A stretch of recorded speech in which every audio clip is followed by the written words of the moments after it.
أهلا بكم. أخطر رجل في العالم الرئيس عبد الفتاح السيسي.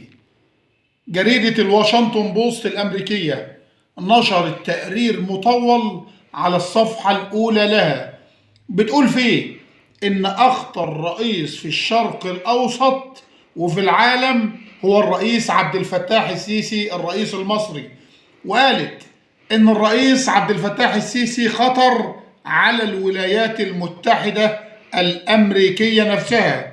وجريدة في نفس الوقت وفي التقرير بتاعها قالت فيه إن الرئيس عبد الفتاح السيسي دبر له 1064 محاولة اغتيال.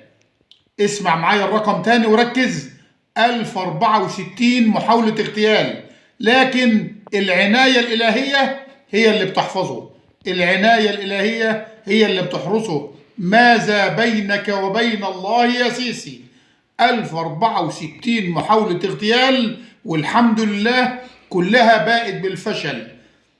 الرئيس عبد الفتاح السيسي مش قادرين عليه ولا على جيشه، عاوزين يشوهوا صورة هذا الرجل للمصريين، عاوزين يشوهوا صورة هذا الرجل ويشوهوا أسرته، مش لاقيين حاجة يقولوها.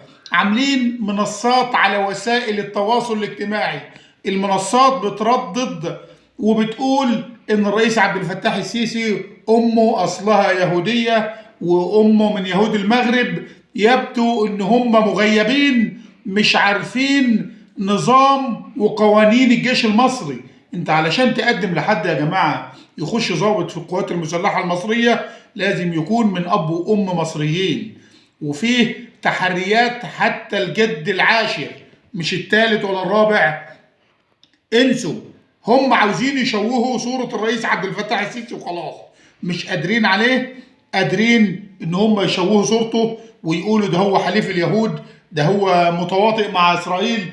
ازاي متواطئ مع اسرائيل وهو ما قبلش التهجير؟ لو واحد تاني يا جماعه مكانه كان قبل عمليه تهجير الفلسطينيين الى سيناء وقبض ملايين مليارات الدولارات، ويعني خلى الحاله الاقتصاديه في مصر احسن من كده، وكان يعني قدر يبيع البلد زي الرئيس المخلوع عليه اللعنه من الله محمد مرسي اللي عمل اتفاقيه مع الامريكان ومع اسرائيل وكان هيبيع جزء من سيناء.